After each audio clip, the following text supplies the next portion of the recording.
이스라엘아 들으라. 우리 하나님 여호와는 오직 유일한 여호와이시니 너는 마음을 다하고 뜻을 다하고 힘을 다하여 내 하나님 여호와를 사랑하라. 오늘 내가 내게 명하는 이 말씀을 너는 마음에 새기고 내 자녀에게 부지런히 가르치며 집에 앉았을 때에든지 길을 갈 때에든지 누워 있을 때에든지 일어날 때에든지 이 말씀을 강론할 것이며 너는 또 그것을 내 손목에 매어 기호를 삼으며 내 미간에 붙여 표로 삼고 또 내 집 문설주와 바깥문에 기록할지니라.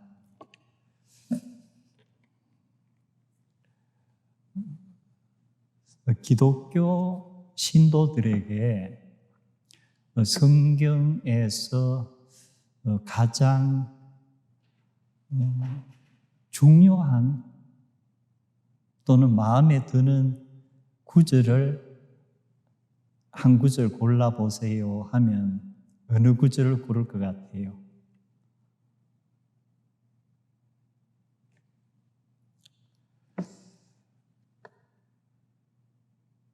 그러면 유대 사람들에게 성경에서 가장 중요하다고 생각하는 구절을 골라보세요. 그럼 유대 사람들이니까 유대교를 믿는 사람은 신약에서 고르진 않겠죠. 그럼 구약에서 고를 것인데 성경학자들이 조사한 통계에 따르면은 유대 사람들이 성경에서 가장 중요하다고 고르는 말씀이 방금 제가 읽었던 말씀 중에 들어있는 겁니다. 이스라엘아 들으라. 우리 하나님 여호와는 오직 유일한 여호와시니 너는 마음을 다하고 뜻을 다하고 힘을 다하여 내 하나님 여호와를 사랑하라. 제가 6장 4절과 5절을 지금 두 번 계속해서 읽었습니다. 매년 10월이 되면은 전 세계의 사람들이 관심을 가지는 일이 하나 있습니다. 거의 매년 10월 초부터 시작해서 혹시 그게 무언가 짐작이 되세요? 노벨상 수상자들에 대한 발표입니다. 세계에서 가장 권위 있다고 여겨지는 상이죠. 그 분야별로 보면은 그 Physiology and Medicine 해가지고 그 생리학과 의학 한 분야, 그리고 Physics 물리학, 그리고 Chemistry 화학, 그리고 Literature 문학, 그다음에 Peace 평화상 이렇게 5개가 1901년부터 쭉 시행됐고, 그리고 1968년부터 상당히 오랜 후에 이제 경제학상이 수여되기 시작했죠. 그래서 이제 지금은 6개 분야인데, 우리나라는 아직까지 참 안타깝게도 그 평화상, 근데 평화상은 좀 정치적인 배려도 있고 이래가지고 일반적으로 크게 비중은 두지 않는 것 같아요. 그리고 아무래도 노벨상이니까 기초과학 분야.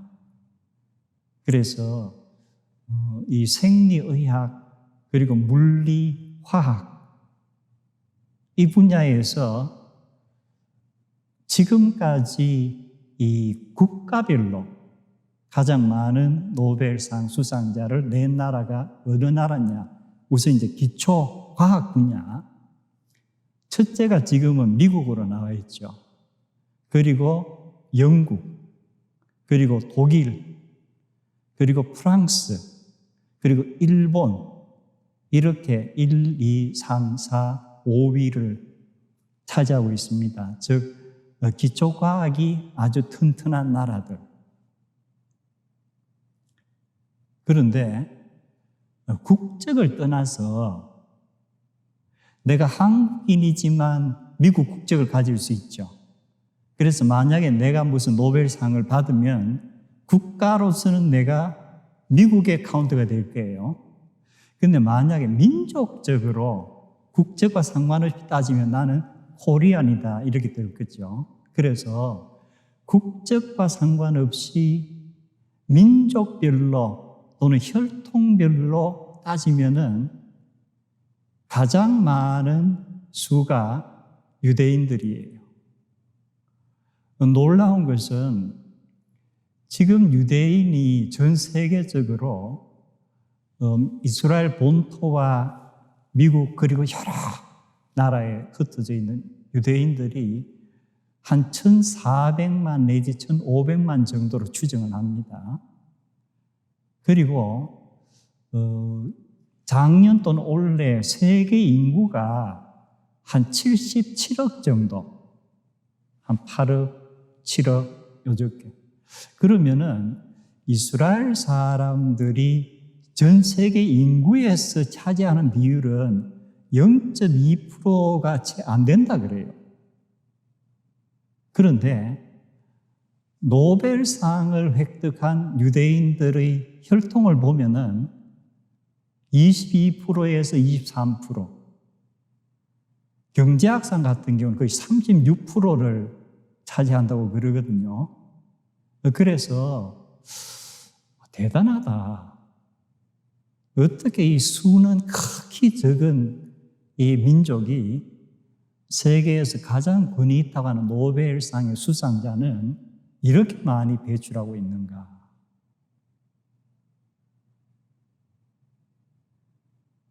그러면은 유대 민족이 성경에 의하면은 하나님께서 선택하신 민족이라 그러는데 무언가 관계가 있는가 보다.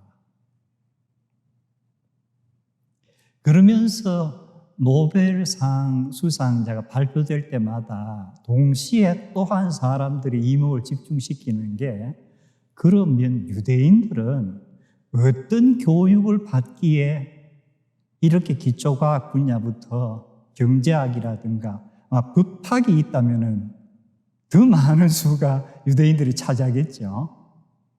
어떻게 이렇게 각 분야에서 두각을 나타내느냐. 여러 통계 자료들을 보고 연구 분석한 결과를 보면은 유대인들의 교육 방식에서 쉐마 교육이란 게 첫 번째로 꼽힙니다. 이것이 제가 오늘 바로 읽었던 신명기 6장의 그 말씀이에요. 이스라엘아 들으라, 쉐마 이스라엘 하는 그 부분. 그러면 쉐마 교육이란 것이 과연 어떤 것이냐? 즉 이스라엘 가정에서는 아이가 아주 어릴 때부터 주로 어머니가 아주 갓난 아기 때부터 성경의 이야기를 계속 해주는데 가장 많이 하는 것은 토라가 뭐죠? 모세 오경이죠. 펜타투카라고 헬라어로 얘기를 하고, 그리고 토라라는 의미 자체가 to teach, 가르치다는 의미예요. 그래서 강론이라고도 하고, 또는 주로 이제 우리가 모세의 오경하면 법하고 관계가 있어서 법이라고도 하는데, 원래 토라란 의미는 teach, 가르치다는 의미가 제일 많습니다. 그래서 아주 어릴 때부터 어머니가 아기를 토라를 계속 읽어주고 얘기해 주는 거예요. 그럼 우리가 어린 아이가 언어를 배우고 모든 걸 배우는 건 뭐예요? 우선은 보고 들으니까.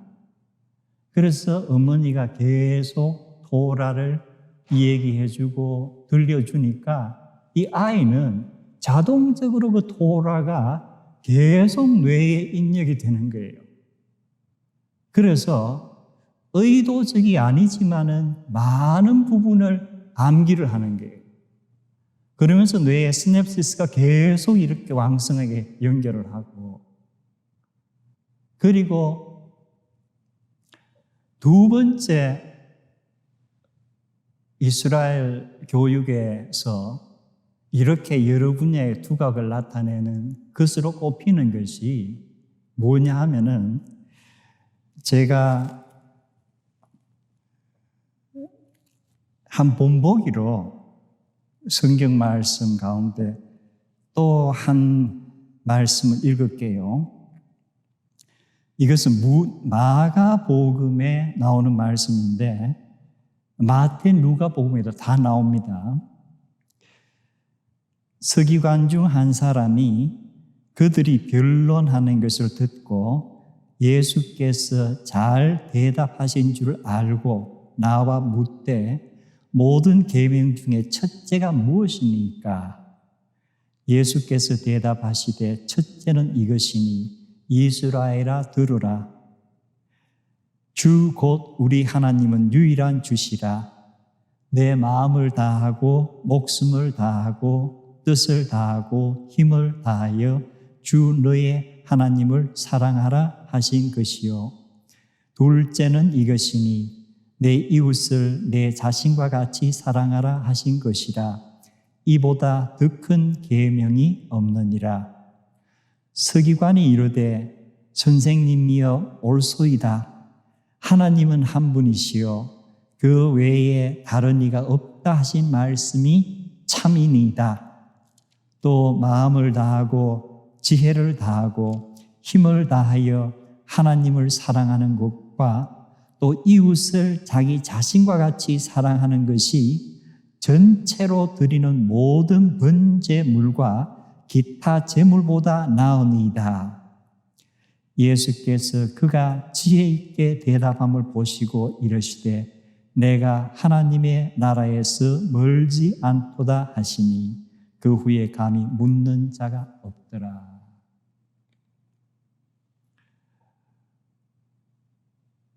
때마침 제가 방금 읽었던 마가복음 그리고 마태, 누가에 기록된 이 서기관의 질문, 무엇이 가장 큰 계명입니까?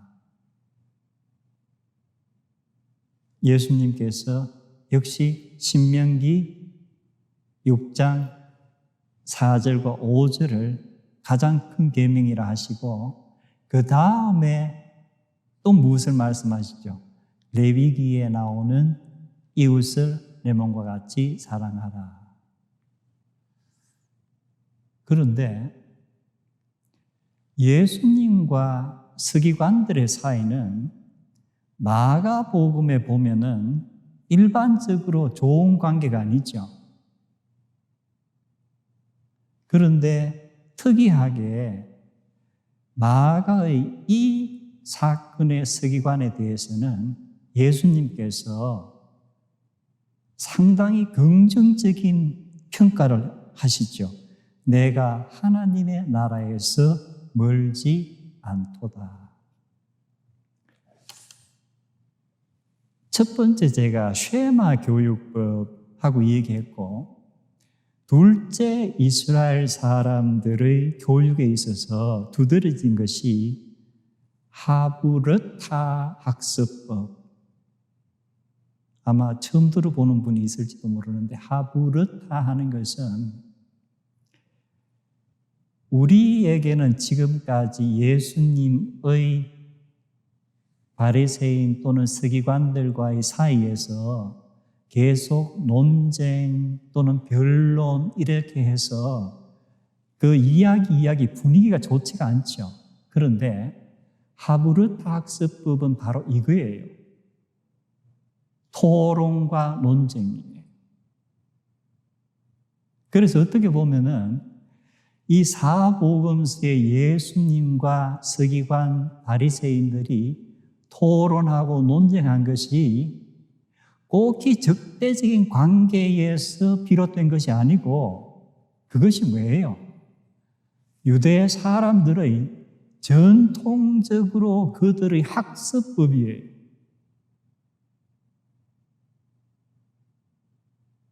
그래서 우리 같으면 도서관에 가면 분위기가 어떻죠? 일반적으로 조용하라 그러죠. 누가 이렇게 좀 이 얘기만 하면 쉬 이러면서 조용하라. 그런데 유독 이스라엘의 도서관은 들어가면은 확자지껄. 왜 그럴까? 자기가 집에 혼자 있을 때는 조용히 책을 읽겠죠. 그런데 도서관에 오면은 목적이 혼자서 묵상하거나 책 읽으러 오는 것이 아니고 누군가를 만나서 토론하러 오는 거예요.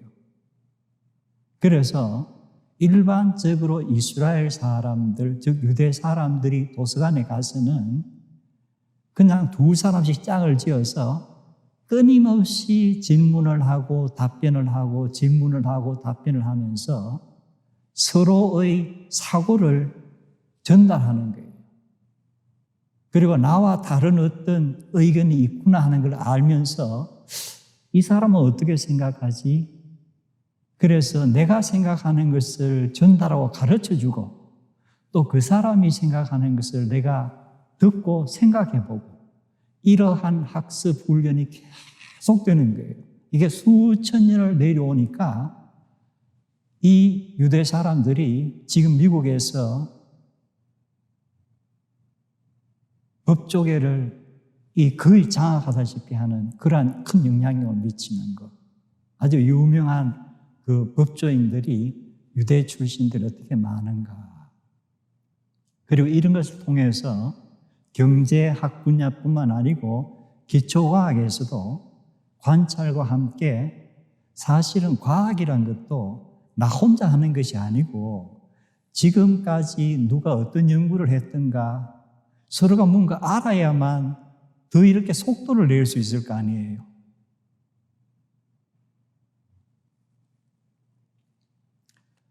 그리고 또 하나 더 꼽히는 것이 교육의 목적이에요. 우리가 만약에 한국의 교육열이 굉장히 높다고 하는데 그 부모에게 또는 학생에게 너가 왜 배우지? 무슨 목적으로 배우지? 하면 어떻게 대답을 할까?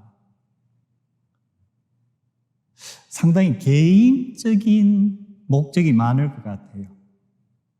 아주 스트레이트하게는 잘 되기 위해서, 출세하기 위해서, 성공하기 위해서. 그래서 어떤 그 가치관에 있어서 또는 정체성에 있어서 유대 사람들과 다른 민족들이 많이 다르구나. 이 유대인들의 교육의 어떤 정체성 내지 목적은 티쿤 올람 하는 거예요. 올람 하는 것은 세상이라는 뜻이고 티쿰 하는 것은 고치다 또는 개선시키다, 더 좋게 만들다. 그래서 유대 사람들은 이미 어릴 때부터 쉐마부터 시작해서 어떤 개념을 갖고 있죠? 하나님이 세상을 창조하셨다. 그러나 인간의 잘못으로 인해서 세상이 참 잘못됐다. 그래서 하나님께서는 계속 세상을 더 좋게 만드시기 위해서 창조의 일을 하시는데 우리 민족을 그 창조의 일에 동참시키셨다. 그래서 유대 사람들에게 교육의 목적은 뭐예요? 하나님의 창조 사역에 우리가 함께 동참하는 것이다. 그래서 이 세상을 더 아름답게 만드는 것이다. 그래서 하나님의 창조 사역에 동참하니까 생각이 창의적이고 하는 행동이 창조적인 그러한 일들이 나올 수밖에 없지 않을까.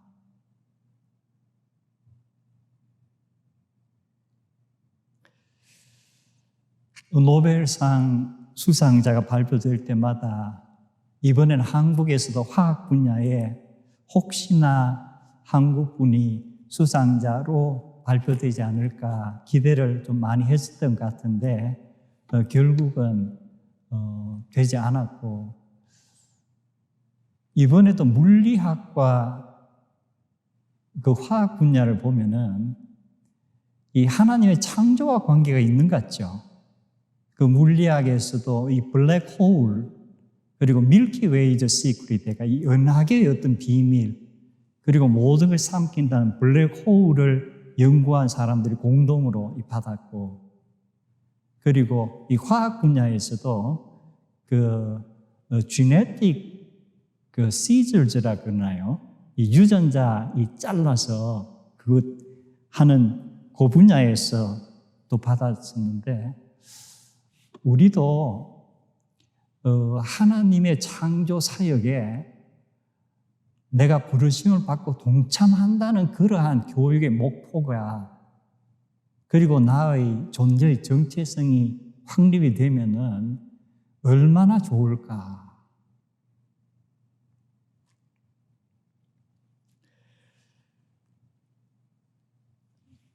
그리고 우리 주중에 묵상했던 말씀 가운데서 바울 사도가 디모데에게 보낸 서신, 제가 역시 봉독합니다. 제가 그 여러 부분을 좀 생략하고 필요한 몇 구절만 읽습니다. 너는 이것을 알라. 말세에 고통하는 때가 이르리니 사람들은 무엇을 항상 배우나 끝내 진리의 지식에 이를 수 없느니라. 그러나 너는 네가 배우고 확신하고 있는 그 진리 안에 거하라. 너는 내가 누구에게서 그 진리를 배운 것을 잘 알고 있느니라. 너는 어려서부터 성경을 알았나니 성경은 능히 너로 하여금 그리스도 예수 안에 있는 믿음으로 말미암아 구원에 이르는 지혜가 있게 하느니라. 모든 성경은 하나님의 감동으로 된 것으로 교훈과 책망과 바르게 함과 의로 교육하기에 유익하니 이는 하나님의 사람으로 온전하게 하며 모든 선한 일을 행할 능력을 갖추게 하려 함이라.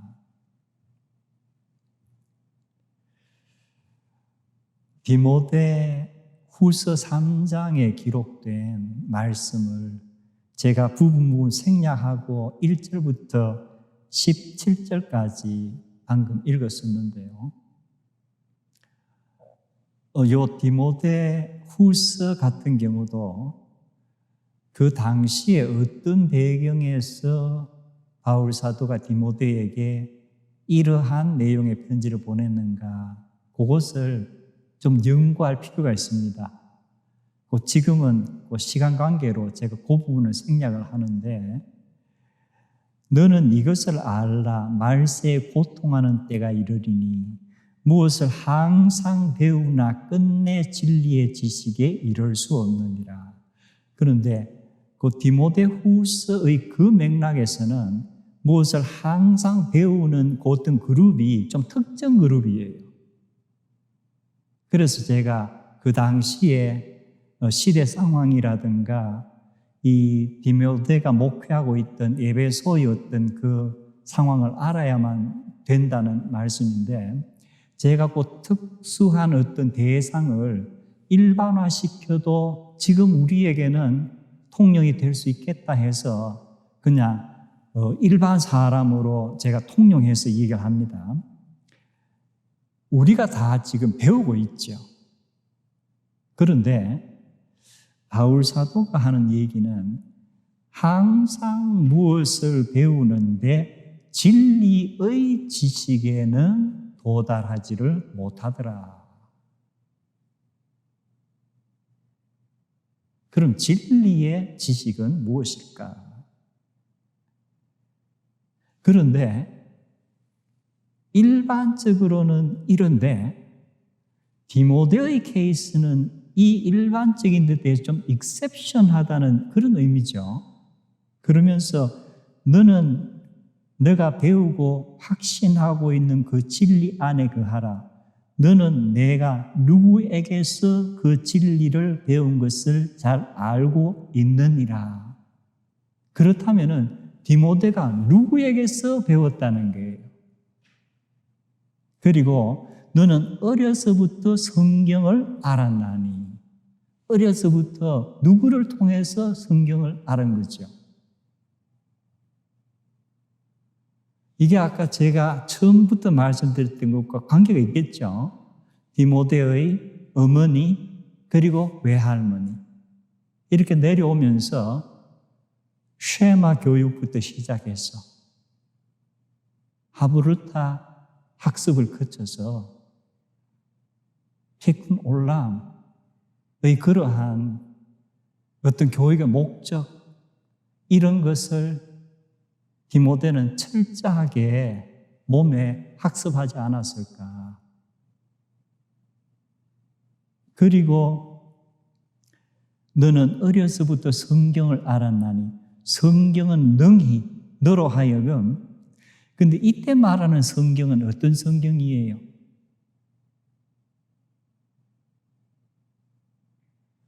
바울이 디모데에게 이 서신을 보낼 때만 해도 우리가 지금 얘기하는 신약 성경이란 것이 없는 시대죠. 가르침은 있었지만 그렇다면 이 성경은 구약 성경을 말씀하는 거예요. 그런데 그 구약 성경을 알았는데 능히 너로 하여금 그리스도 예수 안에 있는 믿음으로 말미암아 구원에 이르는 지혜가 있게 하느니라. 구원에 이르는 지혜.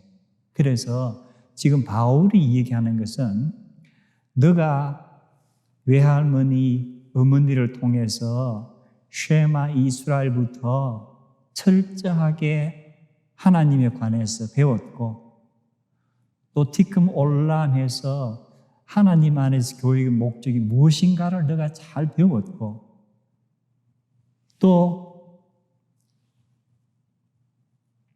하브르타 학습을 통해서 아마 디모데도 토론, 변론 많이 했을 것 같아요.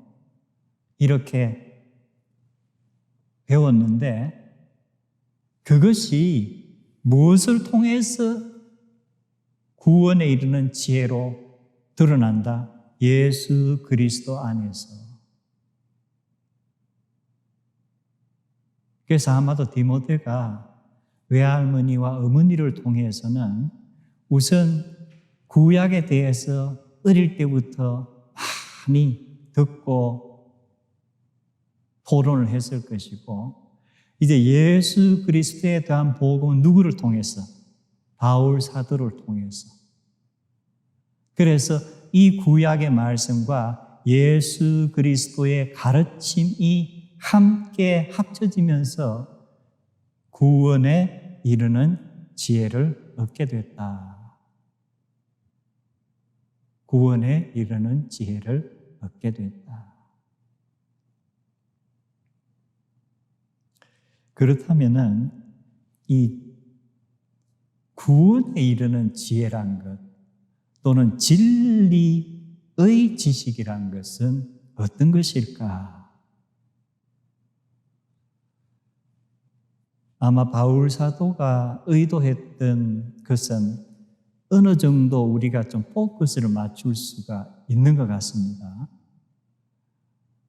그 대표적인 것으로 제가 나누고자 하는 말씀이 요한복음에 기록되어 있는 말씀인데요. 사복음서에 모두 담겨 있는 사건들이 몇 개가 있죠. 너무나도 중요하다고 여겼기 때문에 마태, 마가, 누가, 요한에 다 기록되어 있는데 그 중에 하나가 뭐죠? 오병이어의 기적. 그래서 요한복음 6장은 오병이어의 기적을 담고 있습니다. 우리가 지난주 그리고 그 지난주에 걸쳐서 변화산의 사건을 살펴보았는데 변화산의 사건과 오병이어의 사건이 어느 게 먼저 나왔을 것 같아요?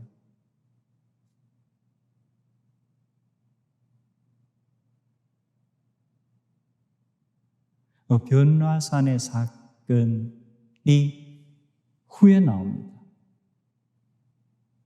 그래서 누가 같은 경우는 우리가 9장이라고 하는데 앞에 오병이어의 기적과 뒤에 변화산의 사건이 이렇게 누가복음 9장에 함께 들어있어요. 그래서 누가복음 9장이 굉장히 여러 가지 중요한 내용을 담고 있습니다.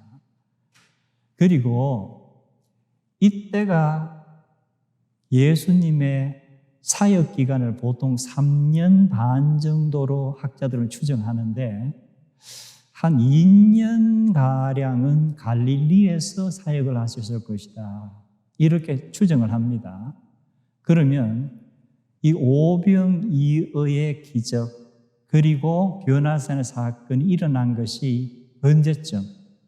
갈릴리 사역이 거의 마무리되어질 때쯤. 그래서 이때쯤 예수님께서 자기가 이 땅을 떠나시더라도 자기의 사역을 이어받을 수 있는 제자들을 잘 양성하지 않으면은 사역에 무언가 차질이 일어나지 않을까 하는 그러한 시점이에요. 그리고 우리가 잘 아는 오병이어의 기적이 어느 날 일어났고 그 다음 날 또 일부의 사람들이 예수님을 찾아옵니다. 그런데 예수님의 말씀을 우리가 요한이 기록한 것을 보면은 이 사람들이 말씀을 우리가 조금 더 들어보자라든가 이런 것보다는 무엇에 조금 더 관심이 있다. 첫날 왔을 때는 아마 말씀을 들으러 왔을 것 같아요. 그런데 그 오병이의 기적을 보고 나서는 말씀보다도 오히려 이 기적에 더 관심이 쏠리지 않았던가. 그리고 오늘도 우리가 떡을 먹을 수 있지 않을까. 그래서 예수님께서 하신 말씀은 내가 진실로 진실로 너희에게 이르노니 너희가 나를 찾는 까닭은 표적을 보았기 때문이 아니요 떡을 먹고 배가 불렀기 때문이다.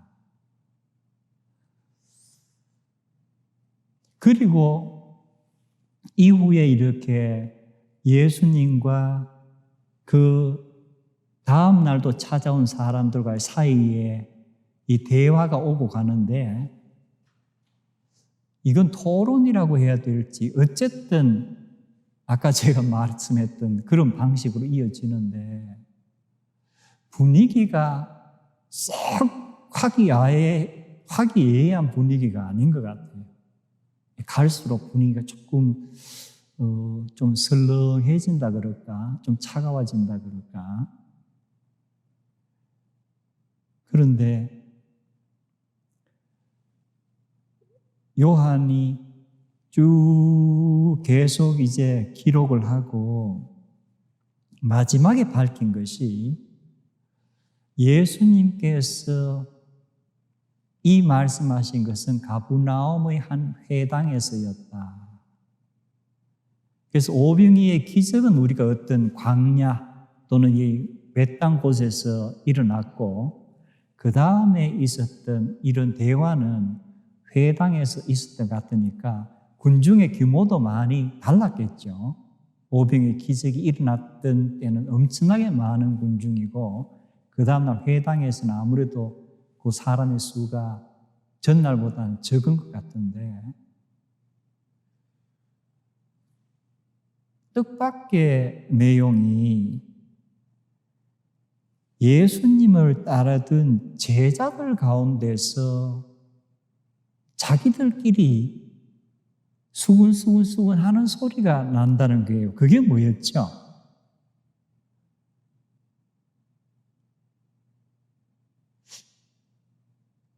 This is a hard saying 이라고 영어로 번역이 되어 있습니다. 그리고 who can hear it?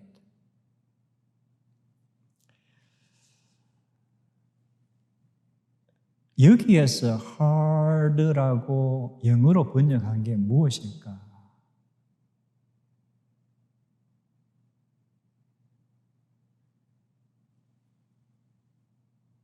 offensive. 우리가 이렇게 말을 듣는데 굉장히 받아들이기 힘든 말. 이런 얘기 내가 좀 안 들었으면 좋겠는데 하는 이러한 것들. 그래서 여기에서 말하는 제자는 12제자를 의미한다기보다는 더 포괄적으로 예수님을 그래도 상당히 오랫동안 따라다녔던 사람들. 아까 제가 말씀드렸지만 거의 사역 2년이 거의 마무리 지는 시점이니까 갈릴리에서 관심을 가지고 예수님을 수시로 따라다녔던 사람 같으면은 말씀도 많이 들었을 것이고 이적도 많이 보았을 것이고 우리 나름대로는 이제 믿음이 어느 정도 잘 이렇게 채여서 무언가 예수님의 사역을 이어받을 수 있는 그러한 사람들이겠다 생각하는데 이 사람들 중에 많은 수가 이 생명의 떡, 이 말씀 정말 이거 듣기 힘드네.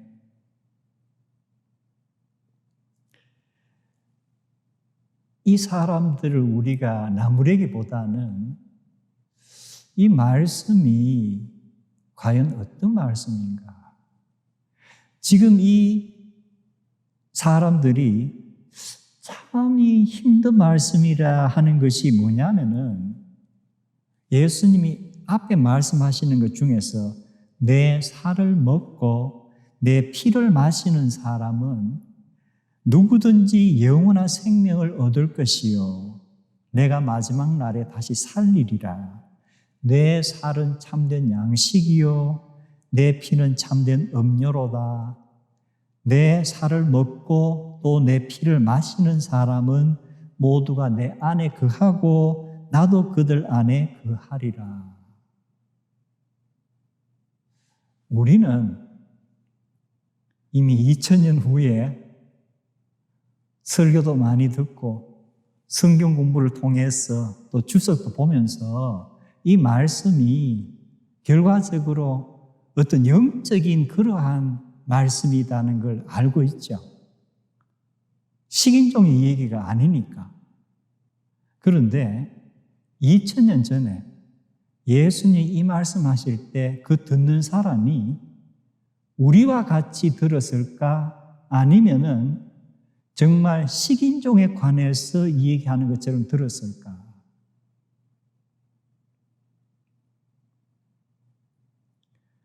모세 율법에서도 살아있는 생명체 피를 먹는 것은 금해놓고 있죠. 그런데 예수님께서 나의 피를 먹으라. 그런 동물의 피도 금하는데 이 사람의 피를 먹는다는 게 이게 도대체 무슨 얘기인가? 그리고 대부분의 문화권에서도 생명체의 피를 먹는 것은 금하고 있어요. 꼭히 유대 율법이 아니어도. 그래서 나중에 이 얘기지만 로마의 초대 기독교인들이 박해를 많이 받죠. 그때 이제 바울도 그리고 베드로도 다 순교를 하는데 우리가 역사를 공부해 보면은 로마가 사실은 종교에 대해서는 굉장히 이렇게 포용력이 커서 은간한 것은 그걸 하지 않는데 물론 정치적인 이유도 있었겠지만 일반적으로 로마 사람들에게 이 기독교란 것이 좋지 않은 어떤 인상을 준 것이 뭐예요? 이 무리들은 비밀리에 모여서 사람을 죽이고 피를 먹는다더라. 이러한 소문이에요. 어떻게 보면 예수님께서 이런 말씀하셨으니까 그러한 소문이 수십 년 사이에 흘러가는 것도 당연한 거예요. 그래서 우리는 지금 이미 답을 알고 있지만 영적인, 상징적인 답을 모르는 사람들이 들었을 때 정말 선생님 하시는 말씀 이거 우리가 받아들여도 되나?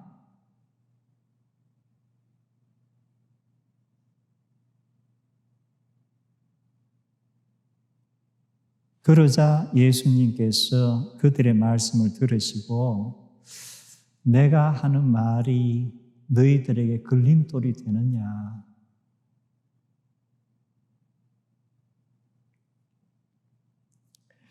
그래서 예수님의 강론이 우리에게 좀 받아들이기 힘든 것 같으면서도 무언가 가슴을 뚫고 들어오는 것은 무엇 때문에?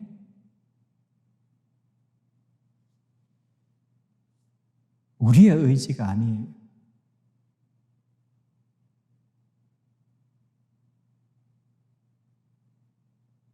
우리의 의지가 아니에요. 그래서 예수님께서 그득그득 하신 말씀이 뭐예요? 아버지께서 보내주시지 않으면 나에게 올 수가 없다. 나에게 일단 왔더라도 아버지께서 내 안에 거하게 해주시지 않으면 너희들은 거할 수가 없을 것이다. 이 일이 있은 후에 많은 제자들이 그를 떠나고 다시는 다니지 않았더라.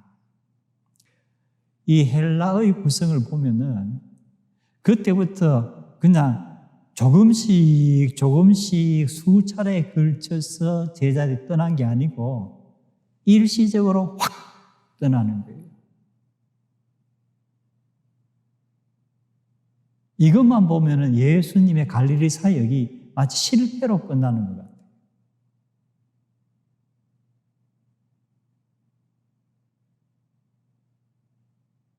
This is a hard saying. Who can hear it?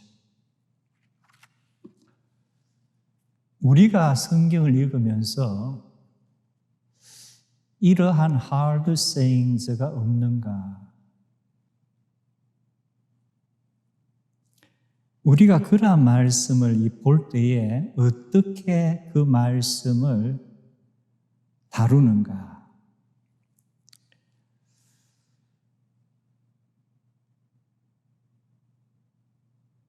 예수님은 어떤 분이신가 물으면은 많은 사람들이 종교인이건 종교인이 아니건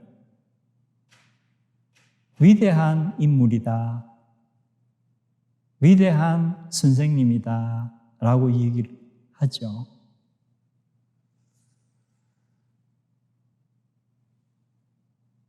토마스 제퍼슨이란 이름 아실 거예요. 미국의 3대 대통령이었죠. 그리고 독립선언문 기초하는 데 가장 큰 역할을 했었고, 이분이 남겨놓은 것 중에서 지금 스미소니언 뮤지엄에 소장이 되어 있는데 제퍼슨 바이블이라고 하는 게 있습니다. 자기가 스스로 제퍼슨 바이블이라고 이름을 붙인 건 아니에요. 나중에 사람들이 그렇게 붙인 건데, 우리가 킹 제임스 버전 또는 바이블 하면 킹 제임스가 쓴 건 아니죠. 이 제퍼슨 바이블이라고 알려진 것은 토마스 제퍼슨이 사복음서를 읽고 묵상하고 깊이 연구하고 공부하면서 자기 나름대로 이 발췌를 한 거예요. 헬라어, 라틴어, 프랑스어, 그리고 영어 킹 제임스 버전 4개 언어로 된 이 복음서를 두고 비교해 가면서 연구하고 해가지고 자기의 생각에 이건 정말 모든 사람이 읽고 묵상했으면 좋겠다 하는 것들을 다 면도칼로 일일이 오려냈어요. 그래서 이것을 여러 종이에 쭉 풀로 붙인 거예요. 그리고 자기가 이것은 어디에서 나온 것이고 내가 이것을 순서는 어떻게 정했고 이런 것을 다 앞에 목차로 기록을 했어요. 그리고 또한 옛날 팔레스타인의 그 지도 같은 것 항상 옆에 두고 이 성경을 쭉 읽고 연구를 한 거예요. 그런데 이 제퍼슨 바이블을 보면은 마지막이 부활의 얘기가 없어요. 그냥 예수님께서 무덤에 묻히는 얘기로 제퍼슨 바이블은 끝이 나요. 그럼 왜 제퍼슨이 사복음서에는 분명히 부활에 관한 얘기가 있는데 부활에 관한 것은 오려내서 붙이지 않았을까? 그래서 이걸 쭉 보면은 예수님의 기적에 관한 이야기는 여기에 담겨 있지 않아요. 그럼 뭘 의미하는 거죠? 토마스 제퍼슨에게 hard sayings는 어떤 거예요? 예수님이 훌륭한 인물이다.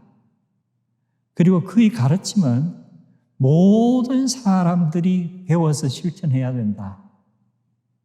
그래서 자기의 어떤 평가에 따라서 여러한 목적으로 말씀을 쭉 도려내서 편집을 한 거예요.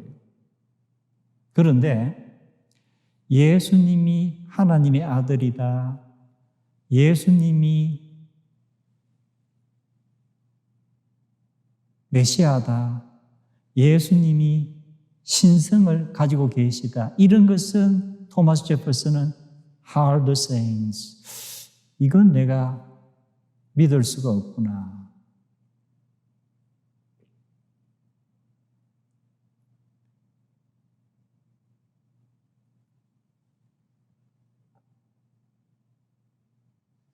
자, 토마스 제퍼슨 같은 이러한 인물이 자기가 대통령직에 있으면서부터 성경을 쭉 읽었고 또 그때부터 이 작업을 시작해서 특별히 이제 은퇴하고 나서 대통령 재선까지 하고 그리고 나서 한 10여 년 동안 이 작업을 쭉 하면서 이것을 완성을 했는데 그리고 죽을 때까지 이것을 읽었는데 요한복음 6장에 예수님께서 하신 내용 예수님께서 만약에 토마스 제퍼슨에게 말씀을 하신다면 어떤 말씀을 하실까?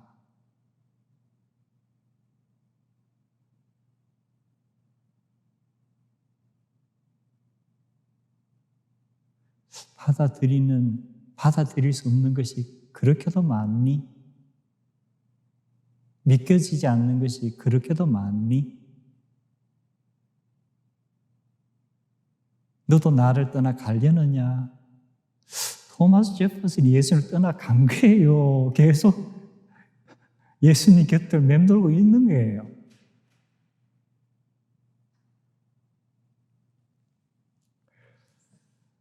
토마스 제퍼슨뿐만 아니고 미국 건국의 아버지라고 불리우는 벤저민 프랭클린이라든가 많은 사람들이 창조주 하나님을 믿었습니다.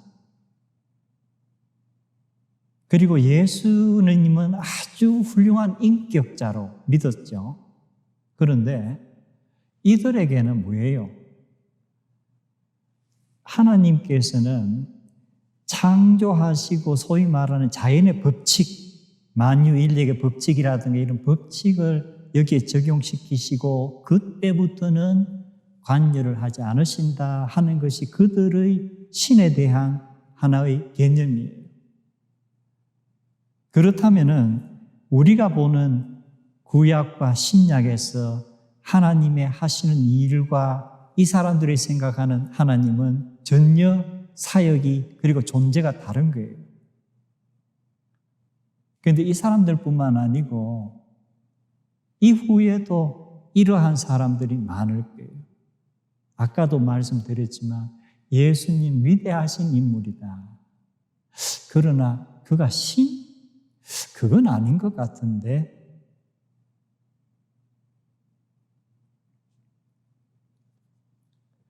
우리가 토론 논쟁이란 이스라엘 사람들의 그 학습법을 얘기했는데 아마 토마스 제퍼슨과 같은 사람에게 어떤 토론 또는 이렇게 논쟁의 상대가 될 법한 사람이 C.S. 루이스라는 사람을 제가 생각합니다. 토마스 제퍼슨보다는 한 100여 년 차이가 이후죠. 역시 문학과 언어학에 뛰어난 어떤 소양을 가지고 이 사람도 어떻게 보면 무신론자처럼 이렇게 하다가 어느 계기로 그가 성경을 읽고 예수님을 우리가 흔히 말하는 인격적으로 만났다고 할까? 그리고 나서 이 예수님에 관해서 변정적인 그런 글을 많이 남겼는데 그 Mere Christianity가 아마 우리말로는 순전한 기독교 아마 이렇게 번역이 된 것 같은데 거기 보면은 이런 말이 나와요. 우리가 입 밖에 내어서는 안 될 말이 있습니다. 이 말은 너무 어리석은 말이기 때문에 그 말이 뭐냐 하면은 예수 그리스도는 위대한 인물이다. 그러나 예수 그리스도가 하나님의 아들이라든가 길이요 진리요 생명이라든가 그를 통하지 않고는 하나님께 갈 수가 없다든가 이런 말은 나는 믿을 수가 없다. 이렇게는 절대 말하지 않아야 합니다. 왜? C.S. 루이스의 논법은 평범한 사람이면서 내가 하나님의 아들이다. 나를 본 자는 아버지를 보았다. 내가 길이요 진리요 생명이라 하면은 평범한 사람이면서 그런 말을 하면은 이 사람은 뭐예요? 거짓말장이거나 미치광이다.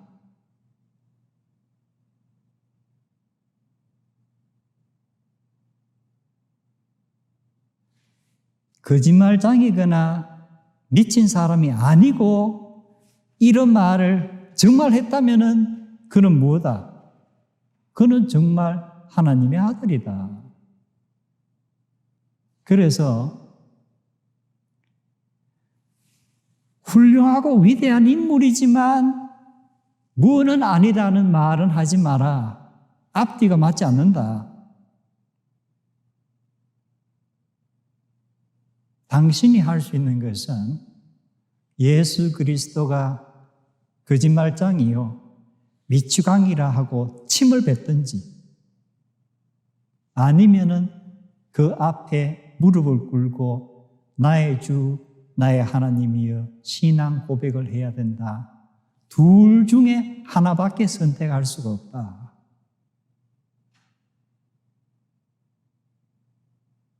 예수님께서 제자들에게 너희들도 나를 떠나 가려느냐? 선택하라는 거죠.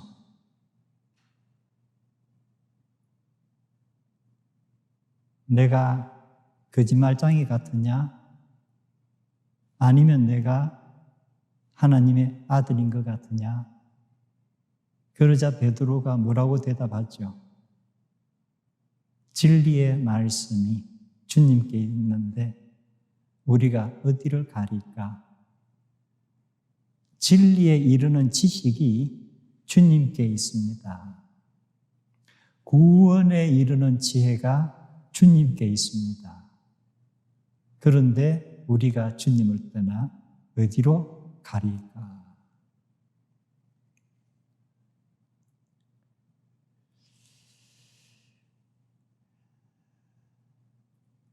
아마 이 모든 일을 다 겪었던 예수님의 제자 요한이 그를 영접하는 자, 곧 그의 이름을 믿는 자들에게는 하나님의 자녀가 되는 권세를 주셨으니 이것은 혈통으로나 육정으로나 사람의 뜻으로 나지 아니하고 오직 하나님의 뜻으로 말미암은 것입니다. 저나 우리 성도님들이 진리에 이르는 지식을 가졌다면, 구원에 이르는 지혜를 가졌다면 그것은 혈육이 아니요 오직 아버지의 뜻으로 말미암은 것입니다. 한 가지 우리 스스로에게 물어보는 시간이 있으면 좋겠습니다. 예수님이 신적인 존재이란 것은 내가 도저히 믿을 수가 없다라고 하는 토마스 제퍼슨과 같은 사람. 그런데 우리는 주일 예배 때마다 사도신경으로 예수 그리스도가 하나님의 아들이요 우리 인류의 구원자임을 고백을 합니다.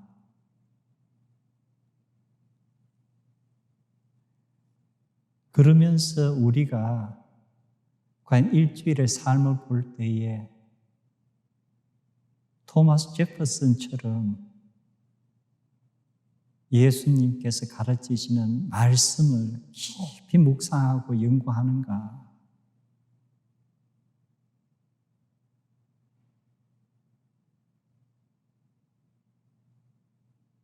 그러면서 그가 왜 예수님이 하나님의 아들인 것을 못 믿지? 나는 믿는데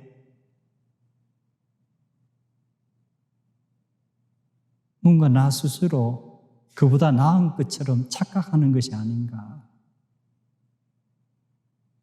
예수님께서 만약에 토마스 제퍼슨과 내가 있는 자리에 오셨을 때, 그리고 토마스 제퍼슨과 성도님들 한 사람 한 사람이 함께 있는 자리에 오셨을 때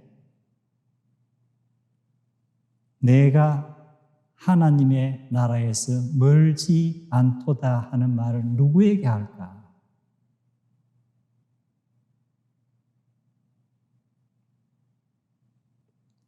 우리 오늘 말씀 마음에 새기면서 잠시 기도하는 시간 가집니다.